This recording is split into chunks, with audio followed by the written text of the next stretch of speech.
Sometimes in your search for happiness, you ponder the meaning of your life.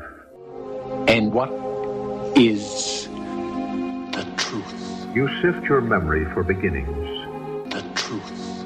You send your mind ahead for directions. Truth. But all you really know is now, and you are lost in the present. And what is the truth? Well, now, here's a man who wants to get right down to it. Kind of anxious to get to it, are you? Whatever. Welcome back to the History of Being Human podcast. I'm the host, Noel Armstrong. As always, thank you for listening. And never fear, I have another cheery topic for you today. One of the least disputable facts about the life of Adolf Hitler, one that you don't hear referenced quite as often, is what a dismal failure he was. You hear about his tyrannical evil, the brutality of his regime, the ruthless efficiency of his warfare. But you don't hear about how utterly, totally, completely he failed to achieve any of his stated goals. The 1,000-year Reich that he envisioned lasted 12 years. The idyllic Aryan German fatherland that he envisioned covering so much of Europe ended up smaller and frankly diminished in every way from its pre-Hitler values. He ran all of his people, an entire nation, through a moral and spiritual and physical muckhole before dropping them off a cliff. And the man who had once commanded the attention and fear of the entire world ended up hiding in a hole in the ground for the last 105 days of his life, and then taking a cyanide pill and shooting himself in the head because he didn't want to be strung up like a rat. I guess you could say the only thing that Hitler excelled at, the only thing that he was able to claim in his list of accomplishments, is that he was able to cause misery and suffering on a scale never seen before or since on the planet Earth. Dubious distinction, but if you really want to add up his balance sheet, it is that and a few technological advancements in the field of warfare. So it's natural looking at the life of Hitler, looking at the unnecessarily tragic arc of his life, into which he swept so many millions of other people. It's natural to wonder if he was just plain nuts. What's wrong with this guy? In the Middle Ages, it would have been pretty simple. He's the spawn of demons, led by Satan, cursed by God to suffer an ignominious death. In other words, he was just plain evil. But in our naturalistic age, those kinds of supernatural explanations don't carry much water. Instead, there's an entire body of literature that has attempted, even from the time Hitler was still alive and right up to the present moment, to analyze him and to identify his psychopathology. Collectively, that literature is called the Psychopathography of Adolf Hitler. That's the term for all the literature that attempts to explain the life, the actions, the entire phenomenon of Adolf Hitler in terms of mental illness. Now, right at the outset, we have to say that this is nothing more than an academic exercise. There is no way without examining a patient, submitting him to the usual battery of psychological tests, etc., they're going to be able to come up with something that could be considered diagnostic and definitive. In fact, psychopathography has a fairly bad reputation in psychological circles because of those factors. And in the case of Hitler, it's even more fraught. Everything said about Hitler, for and against, is of course tainted by the memory of what he wrought. The German psychiatrist Hans Burger Prinz described these kinds of post-mortem diagnoses as, quote, a fatal abuse of psychiatry, end quote. But despite these objections, I think the temptation to explain, to analyze Adolf Hitler is just too strong, because many of the brightest luminaries in psychiatry have weighed in on the subject. Erich Fromm, Friedrich Redlich, Walter Langer, along with a whole catalog of various cranks and quacks and hopeful PhD candidates, have thrown their hat into this ring, even if it's not considered psychologically respectable. The one objection I've heard raised on moral grounds would be that when you try to explain Adolf Hitler, you are, in a sense, explaining away the evil that he did. In the words of Jan Armbruster, quote, pathologizing Hitler would inevitably mean discharging him of at least some responsibility for his actions, end quote. In other words, this can turn Hitler into a victim. Poor Hitler couldn't help himself. You see, his dad was very demanding, very strict. And the little fellow had a very rough toilet training, so he got stuck in the anal stage of development, had an Oedipal relationship with his mother, so, of course, genocide. And I agree 100% that that kind of a conclusion is offensive. It's reprehensible. We can't explain away Hitler's actions solely on the basis of some supposed post-mortem psychopathology. Because there are many, many people on the planet who have very serious psychological disorders who don't do the kinds of things Hitler did. And there's another moral danger. Not only are you letting Hitler off the hook, either in part or in whole, absolving him of responsibility, you are also absolving all of his enablers. Hitler couldn't have done what he did in a vacuum. Without a whole party of like-minded individuals, without basically an entire nation willing to look the other way, Hitler could never have accomplished the evil he did. And so yes, I totally get and sympathize with these objections. To me, it's a lot like Charles Whitman, the shooter in the Texas Tower. A man who, because he had a brain tumor possibly identified at the time of his death, and because he had once been a Boy Scout leader, a real capital fellow, his case is used by people like Sam Harris and Robert Sapolsky to argue that really we don't have any free will. We are not morally culpable in the way that we traditionally assign moral culpability. So I think that's absurd. And I think if you listen to my episode on Charles Whitman, you'll find out exactly why I think that's absurd. And the same thing applies here. Now, with those provisos, I will say, I think it's all right to come up with a profile of a criminal. The FBI has to do it all the time. And if by learning a little bit more about Hitler's profile, psychopathological and otherwise, we learn to identify those same traits in future leaders, we learn what to watch out for, then not only will it not be futile, not only is it ethical to profile Adolf Hitler, it could be valuable, could be useful. So the following is a summary of some of the diagnoses Hitler has been given, post-mortem of course, throughout history. Hysteria, histrionic personality disorder, schizophrenia, paranoid type, psychotic symptoms due to drug abuse, in particular methamphetamines, psychotic symptoms due to physical illness, a narcissistic personality disorder, sadistic personality disorder, borderline personality disorder, post-traumatic stress disorder. That's an interesting one that we will return to. Abnormal brain lateralization, schizotypal personality disorder, dangerous leader disorder, which may have been named for him, bipolar disorder, and Asperger syndrome. And I'm fairly certain that list is in no way comprehensive. I believe the best way to approach this is to attempt to go chronologically, at least somewhat chronologically, to start at the earliest known psychological evaluation of Adolf Hitler and to go from there. One of the first reports of Hitler's personality, not attempting to diagnose him, just to explain his personality, was by the brilliant Carl Jung. This was in 1939. Jung met Hitler and Mussolini in the late 1930s. He saw them interact together, one with another in Berlin, and Jung noted at that time that Mussolini appeared to be what he called an original man. He had warmth, energy, he had charisma. But Jung said Hitler inspired in me only fear. There was a very cold element to Hitler's personality that made Jung uneasy even as early as 1939. According to Jung's description of the event, Hitler never smiled, he never laughed, he skulked around the room as if he was in a bad humor all the time. Jung described him as sexless and inhuman. Kind of an interesting description.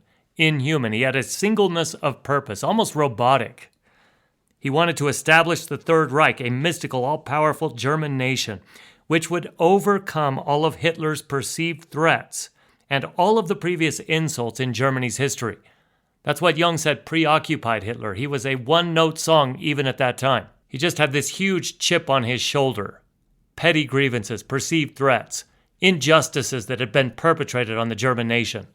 I just think it's very telling to Jung's personal insight that as early as 1939, based on a meeting with Adolf Hitler and Benito Mussolini in the early 1930s, Hitler inspired in him nothing but fear. He could tell already nothing good was going to come from this guy, this joyless, sexless grievance machine.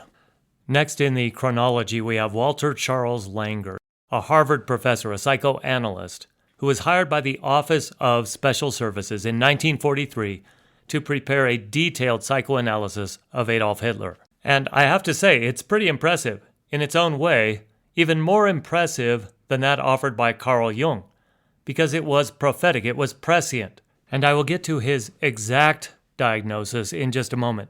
But I want to point out that Langer was the first person to see the importance, or at least to highlight the importance, of the Pasewalk hospital experiences in Hitler's psychological makeup. So let me explain that. This entire Pasewalk hospital account comes from Hitler's own autobiography, Mein Kampf, which scholars agree is about half propaganda and about half actual facts.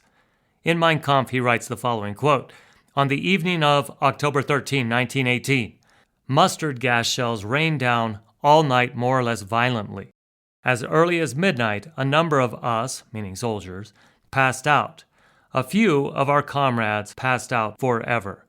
Toward morning, I too, meaning Hitler, was seized with pain which grew worse with every quarter hour, and at 7 in the morning I stumbled and tottered back with burning eyes, taking with me my last report of the war. A few hours later, my eyes had turned into glowing coals. It had grown dark around me." End quote. So in October, Hitler is exposed to mustard gas. His eyes go blind, they're burning, he can't see anything. He's admitted to the Pasewalk hospital in Germany. There he spends several weeks. Over the course of those weeks, the pain in his eyes gets less. He can start to see broad outlines and shapes again. But he writes that he's convinced he'll never be able to draw again. His eyesight is going to be permanently gone to some extent. He'll never get it all back. The mustard gas damaged him permanently, he believes. But then on November 10th, just as his eyesight is improving, as he's able to see these broad outlines and shapes, a pastor comes into the hospital at Pasewalk and announces to the staff and the patients there that the war was over. Germany was going to capitulate. The German fatherland would be exposed to dire oppression, as Hitler puts it. Hitler says that, quote, "Again, everything went black before my eyes. I tottered and groped my way back to the dormitory, threw myself on my bunk and dug my burning head into my blanket and pillow. I wept and came to the conviction that all personal suffering vanishes in comparison with the misfortune of the fatherland." End quote. So in other words, he heard such bad news that he went blind again. And what is more, Hitler says he was unable to talk. He went mute. Now, it's a shame. It's a real pity that muteness only lasted a very short time.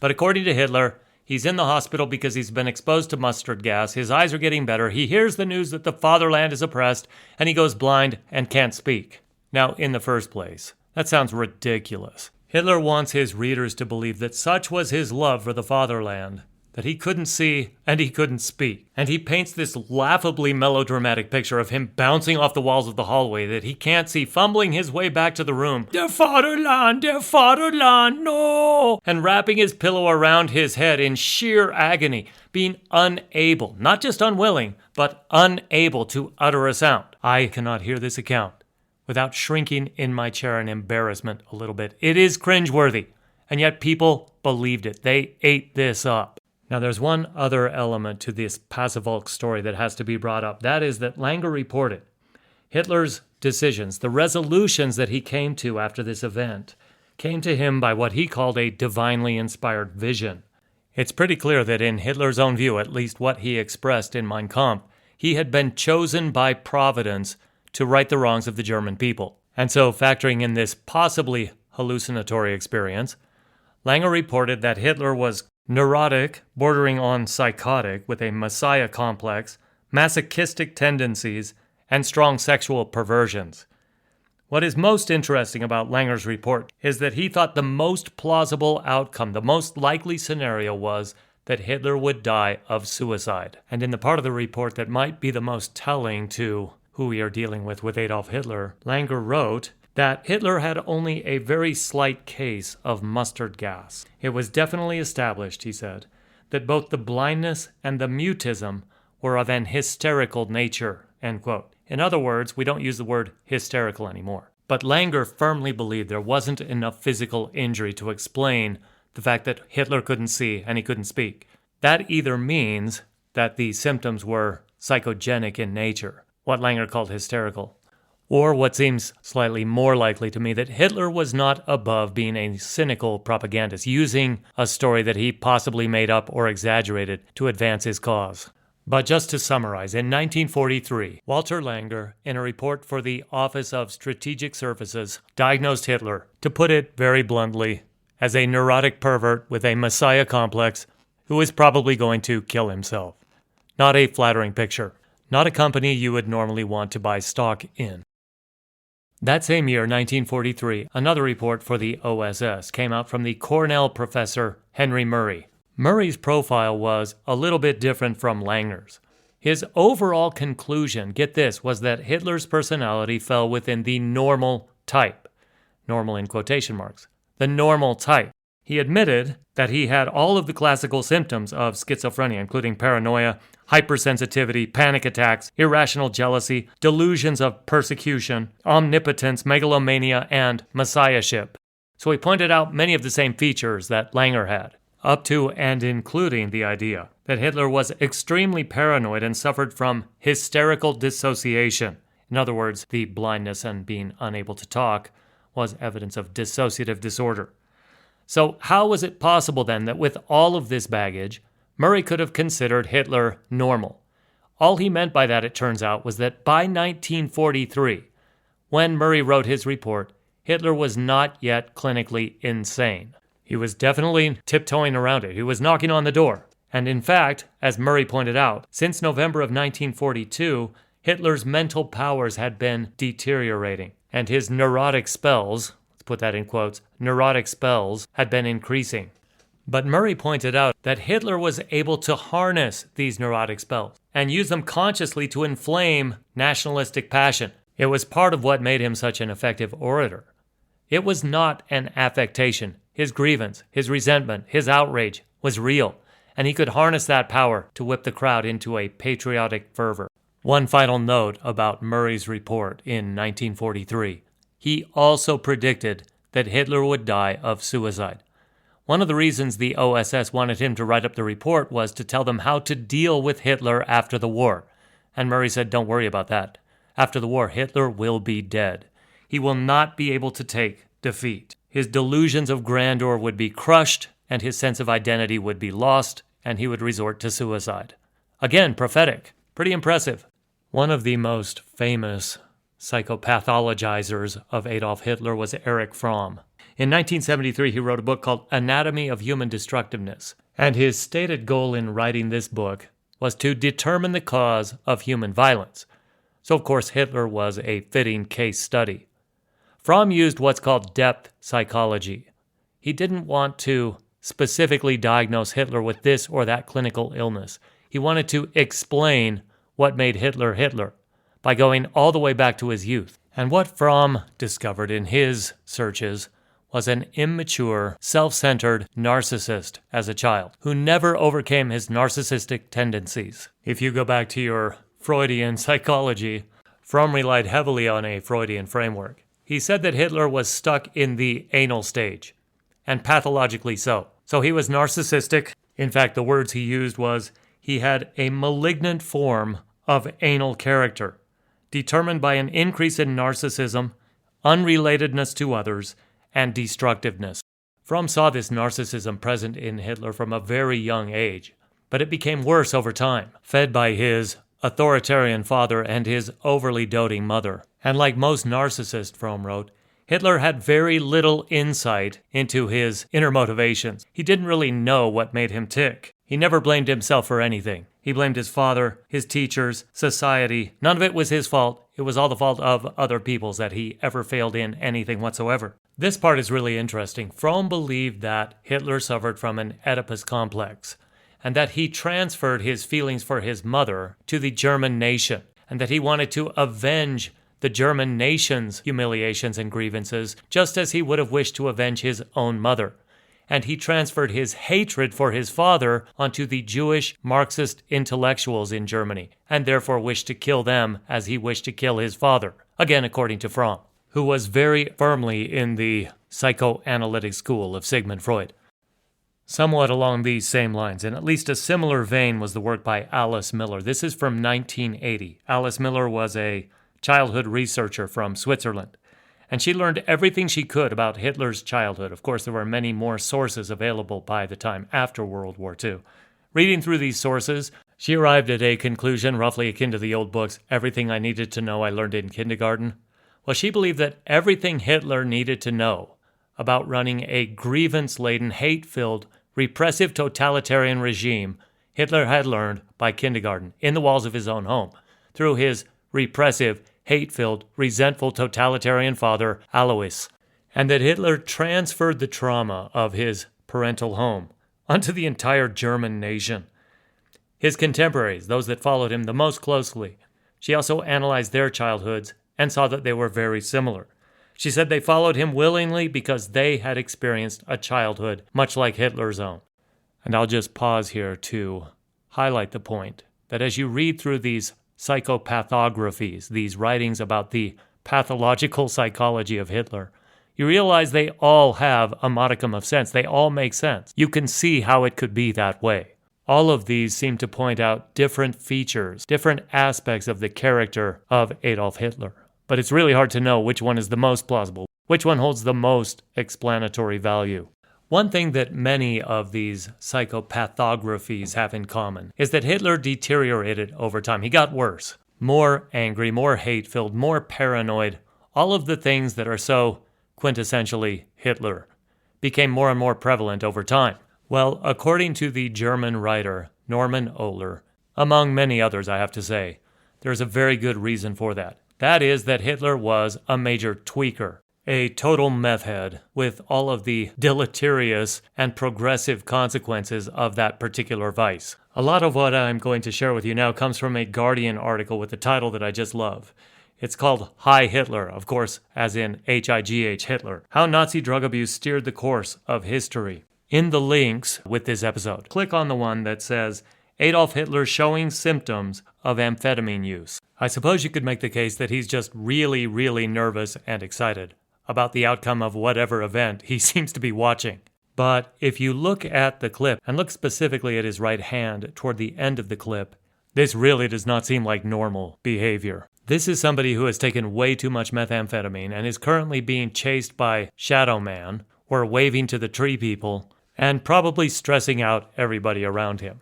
I suppose you could make the case that this has similarities to the stereotypy of autism, and there are those who have made that case, by the way. But much more consistent with what we know about Adolf Hitler, he is most likely meth to his gills at this point. And this is the case that Norman Ohler makes in his book, The Total Rush. He says that the Third Reich had a very close relationship with drugs, including cocaine, heroin, morphine, but above all were methamphetamines. Their effect was profound on Hitler's final day. By Ohler's account, in his last days, Hitler was an absolute junkie.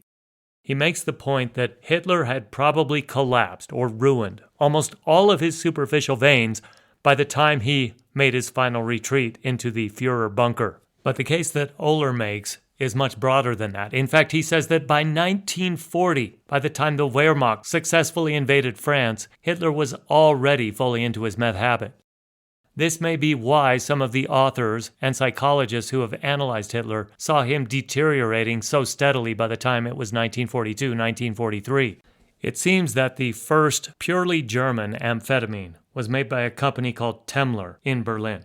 The Germans had become enamored with the successes of Benzedrine, an American amphetamine, first in the 1936 Olympics. They wanted their own German amphetamine. I mean, who wouldn't want that? Anybody with a modicum of national pride would want their own national amphetamine. And so in 1937, Temmler Labs released, you can't make this name up, Pervitin. Pervitin, the first German methamphetamine. And according to Ohler, the German people loved it.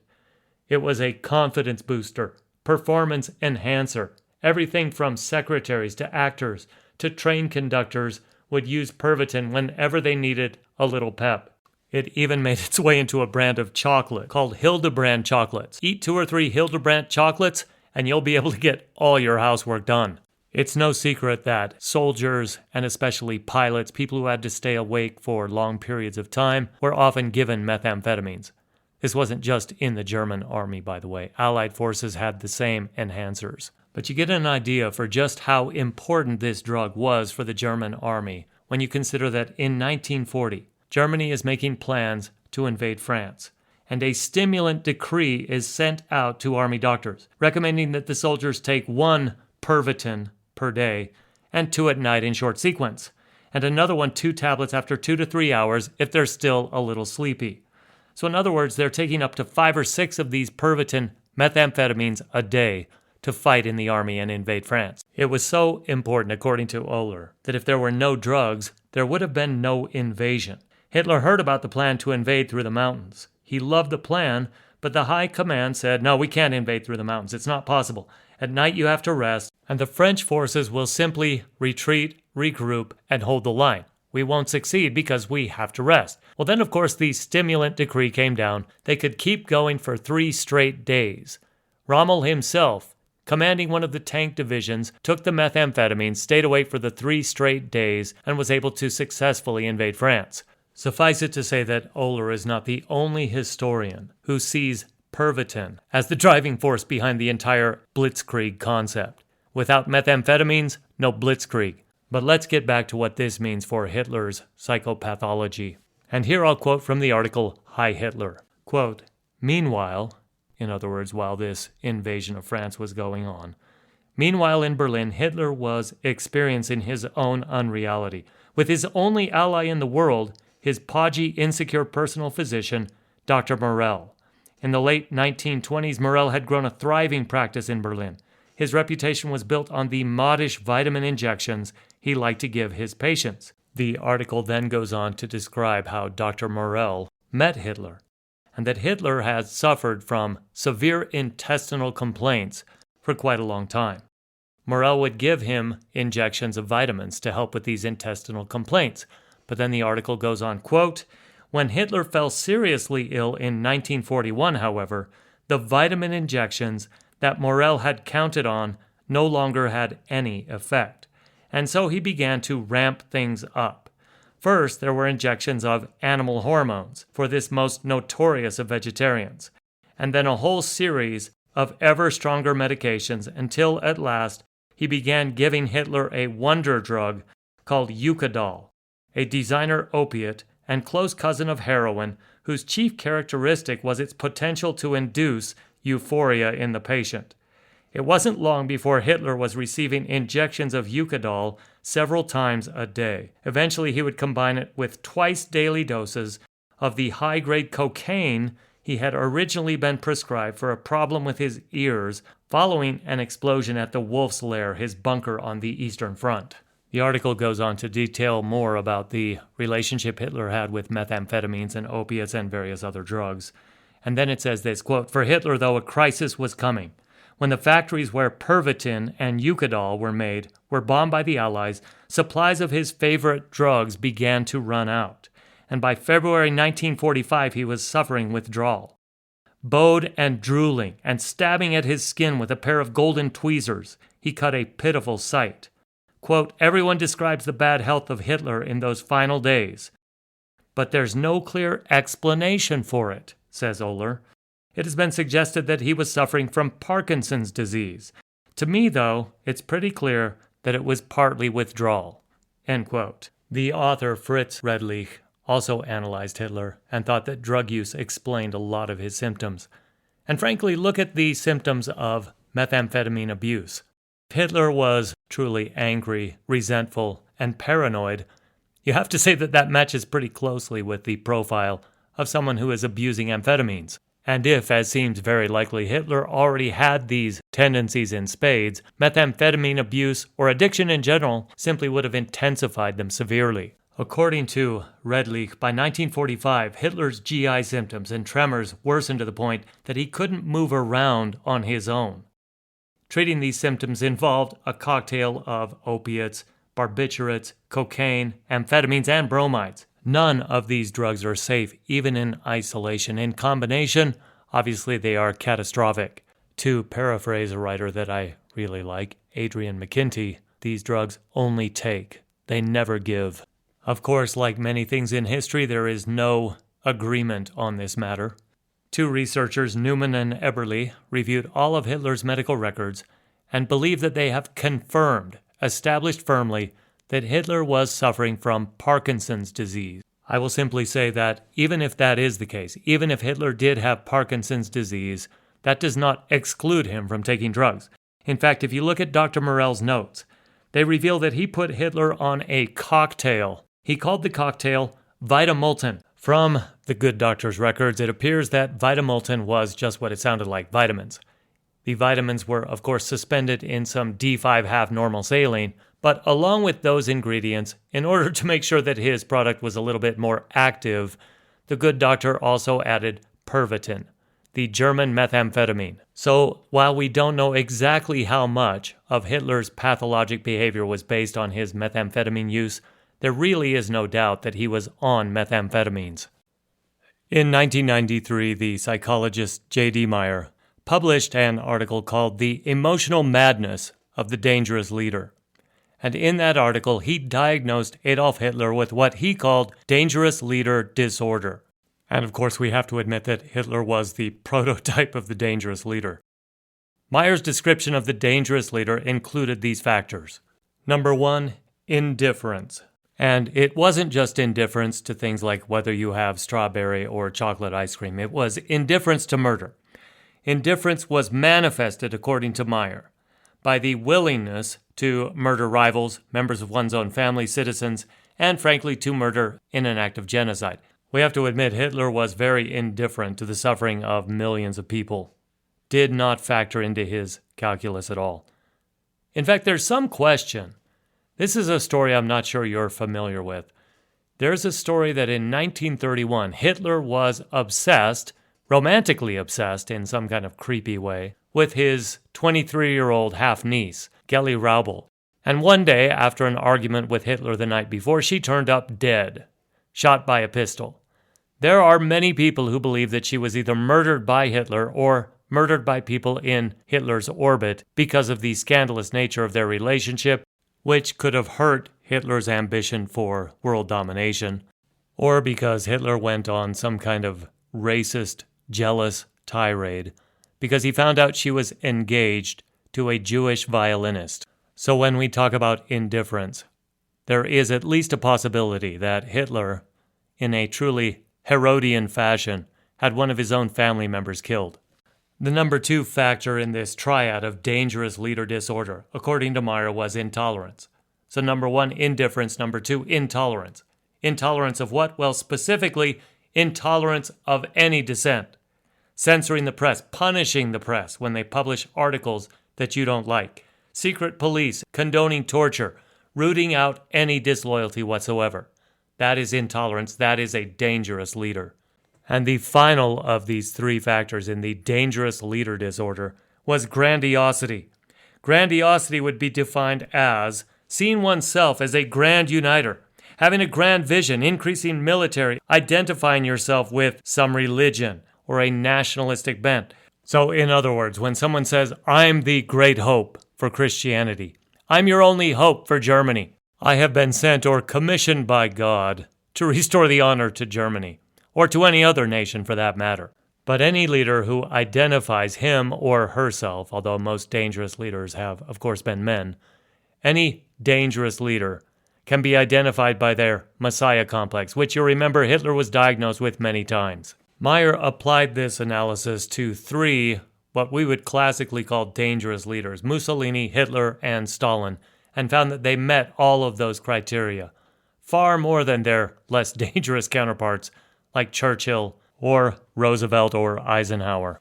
In a somewhat recent paper by Frederick Coolidge from the University of Colorado, he had several historians answer the questionnaires for a psychological test for Hitler based on their knowledge of Hitler. To the best of their abilities, answer these questions. Let's try to get a DSM-4 diagnosis for Adolf Hitler. What they came back with was somewhat astonishing. On what is called Axis 1, yes, Hitler was psychotic. He had psychotic thinking. Yes, he was schizophrenic. But the strongest correlation was with post-traumatic stress disorder. Yes, that's right. Hitler was suffering from PTSD and found the worst coping mechanism in the history of the universe for dealing with it. Where did this PTSD come from? Well, you can only guess. His abusive father, the traumatic death of his beloved mother, who knows? But the test also identified personality changes from this PTSD. He became more paranoid, emotionally labile, disinhibited, aggressive, and apathetic. Now, it has to be said, even though there is an element of truth to all of this, it sounds reasonable, it sounds plausible. We have to realize that these are historians answering questions about Hitler's personality based on what they think he would do or what he would answer, with the hindsight of the Holocaust and World War II. We shouldn't be surprised, then, that it seems to confirm almost everything we thought about Hitler already. The only exception to that, of course, is the PTSD. That's an interesting angle that this test uncovered. I want to make mention of a group of Holocaust theorists who, for various reasons, don't think that Hitler should be explained. They think he either cannot be explained or should not be explained. Among these are Trevor Roper, who in 1998 found that Hitler was a, quote, frightening mystery, end quote. In 1962, Bullock wrote, quote, the more I learn about Hitler, the harder I find it to explain, end quote. Rosenfield in 1985 wrote, quote, no representation of Adolf Hitler has seemed able to present the man or satisfactorily explain him, end quote. For my part, I think there's some merit to almost every one of the explanations we've read about Hitler. Maybe a little bit of his character, motivations, personality is revealed in all of these psychopathographies. But I have to admit, no matter how comprehensive the analysis is, no matter how many diagnoses you come up with for Hitler, I think they're insufficient. I think Hitler defies clinical psychological diagnosis. You can't nail him down with that. There's something missing, and that something missing from all of these characterizations is, plain and simple, evil. What does evil mean? Well, it's not in the DSM. It's not in the Diagnostic and Statistical Manual. Evil is something that's a little more inscrutable, and for the entire discussion about that, whether it actually exists, whether it's a separate thing in itself, I refer you to episode 19, where the philosopher Todd Calder and I talk about it. I think that's why the filmmaker, the director of Shoah, Claude Lanzmann, said that all of these attempts to understand Hitler aren't just misguided. They aren't just incomplete. In ignoring the inscrutable evil that was Adolf Hitler, attempts at explanation are simply obscene. I don't know, maybe he was right. This has been the History of Being Human podcast. Thank you again for listening. I hope you found something to uplift and brighten your day in this episode, as always. If you have any comments or questions, leave them for me at thobhpodcast@gmail.com.